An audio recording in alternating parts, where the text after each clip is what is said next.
Media और social मीडियायावहाय मोनसे सावगारिया भाइराल जादों जे बेन्जामिन बसुमतारी होननाय सासे सुबुङा 500 रांनि जे केसनि सायाव बिथाङा उन्दुनानै थानाय बा 500 रांनि जे नट बेजों फबजानानै उन्दुनाय बेबायदि मोनसे सावगारि जोंनि मीडिया आरो सशियेल मीडियायाव भाइराल जादों।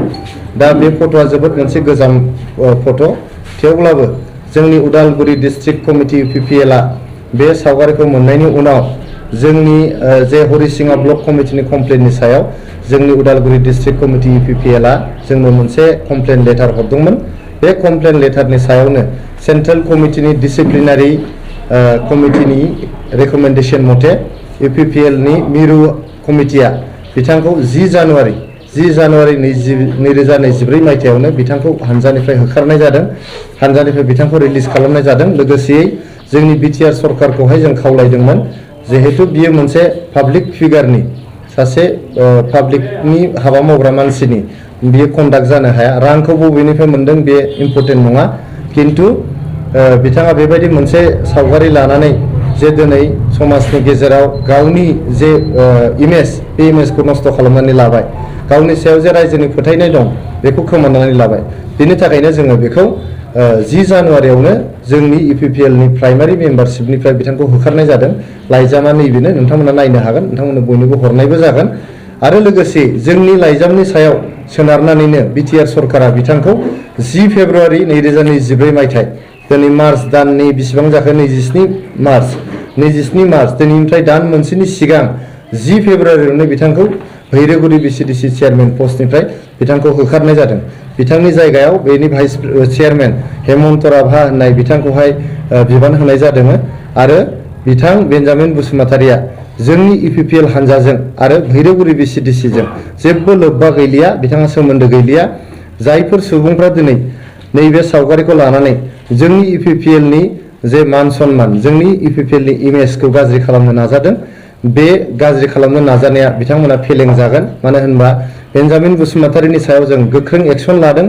जाख्ल'नायनि सायाव बा बेबायदि समाजनि बेरेखा हाबा मावनायनि सायाव जोङो जिर' टलारेन्स, UPPL-आ खुनु पद्दाय बेखौ जोङो टलारेट खालामा, सह्य खालामा। बेनि थाखायनो जों बिथांखौ इमिडियेटलि बे सावगारिखौ मोनग्रोमनानै जों बिथांखौ होखारदों 10 जानुवारियावनो आरो बिथांखौ BCDC चेयारमेननिफ्रायबो जोङो होखारदों। होखारनायनि उनाव दिनै बेन्जामिन बसुमतारिया गावनि व्यक्तिगत जिबनाव जि खालामा बिथाङा गाव बुजिगोन बेखौ, आरो रायजो राजाफ्रा बिथांनि सायाव मा एक्सन लायो लाया बेखौ रायजो राजाफ्रा बुजिगोन। नाथाय आं खावलायनो लुबैदों जोंनि खौरां बिजोंनि लोगोफोरखौ, लोगोसे जोंनि राजखान्थि हान्जाफोरनि लोगोफोरखौ, जिहेतु दिनै बिथाङा बेन्जामिन बसुमतारिया जोंनि UPPL-नि कर्मीबो नंला, बिथाङा सोद्रोमाबो नंला, दैदेनगिरिबो नंला। गतिके बिथांनि सावगारिजों जोंनि हान्जानि इमेजखौ नष्ट खालामनो नागारनाया बेयो जोबोद दुखु गोनां, जोबोद लाजिनांथाव। आरो बिथांमोना जे जोंनि इमेजखौ नष्ट खालामनायनि जे नाजानाय, बे नाजानायाव बिथांमोना साक्सेस जानाय नङा, बिथांमोना फेलियर जागोन। नोंथांमोना नुगोन जोंनि BTR ओनसोलावहाय मोननै लकसभा समस्ति दं, दरां उदालगुरि लोगोसे क'क्राझार। बे मोननैबो बिजाबाव, लकसभा बिजाबाव जोङो गोबां भटनि मार्जिनाव मोननैबो जे जोंना समस्ति दङ बेयावहाय प्राय 3 लाखनि बारा, 3 लाखनि डिफारेन्सआव जोङो देरहानो थांगासिनो दङ। होनबा बिथांमोना बुजिगोन जे बिथांमोना नाजादों दिनैहाय जोंनि हान्जानि इमेजखौ नष्ट खालामनो, जोंनि दैदेनगिरिफोरनि इमेजखौ नष्ट खालामनो।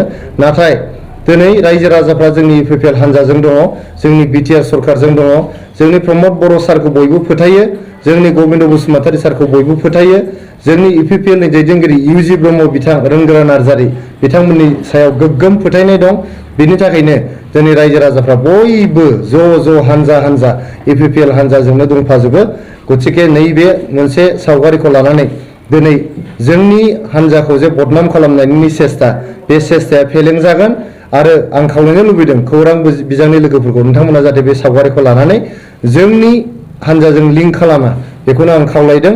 आरो जायफोर जोंनि खौरां बिजोंनि सुबुंफोर बा जोंनि अपोजिसन हान्जानि सोद्रोमाफोर, दैदेनगिरिफोर, बिथांमोना बे सावगारिखौ लानानै जोंनि हान्जाजों लोब्बा खालामबाय थायोबा बेफोरनि सायाव मा बेबस्था लाजायो जोङो बेखौ हान्जानि सिङाव सावरायनो गोनां जागोन।